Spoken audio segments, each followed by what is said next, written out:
তুফান খুব ভয় পাইছি রে। তুফান খুব ভয় পাইছি রে, চঞ্চল চৌধুরীর ডায়লগ। ওহ অসাম। এবার হয়তো ঈদুল আজহায় ঈদ কাপ হবে তুফান সিনেমা।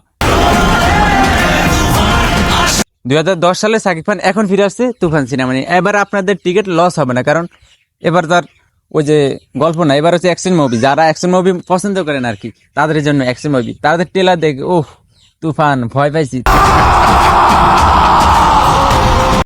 শাকিব খান যে বসে যে চিল্লানটা দিল, ওহ কোন লোক যারা যারা যারা বললো যে অ্যানিমেশন দিয়ে নাকি তুফান সিনেমার পোস্টার তৈরি করছে, আজকে তারা দেখুন, আপনারা দেখুন অ্যানিমেশন দিয়ে তৈরি করা হলো নাকি আসল গ্রেট সিনেমা। কোনো কিছুতেই বাধা দেওয়ার এখতিয়ার কেউ রাখতে পারবে না। 2010 সালে সাকিব খান এখন আবার ফিরে আসছে তুফান সিনেমা নিয়ে। বাংলাদেশের এই প্রথমবারের মতো আবার এই সিনেমা রেকর্ড ভাঙতে যাচ্ছে। তুফান সিনেমা ভাঙবে, হ্যাঁ ভাই। যে অ্যাকশন সিনেমা দেখছেন বলার বাইরে। 2010 সালে যে সিনেমা করতে সাকিব খান, এখন 2024 সালে সেই সিনেমা নিয়ে আসছে তুফান।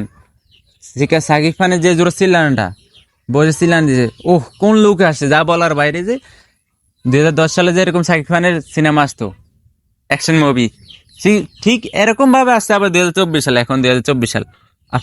আপনারা যাদের টিকিট নষ্ট হইতো আর কি, যারা বলেন সাকিব খানের সিনেমা ভালো না, না ভাই, কিং খান অলরেডি কিং খানই সবসময় থাকবে।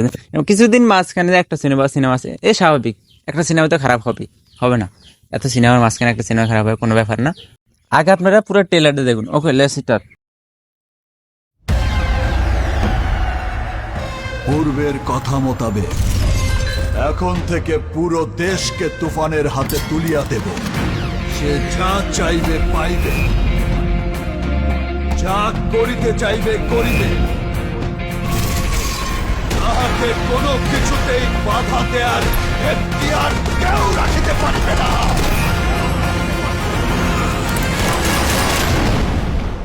আর এর ব্যত্যয় ঘটিলে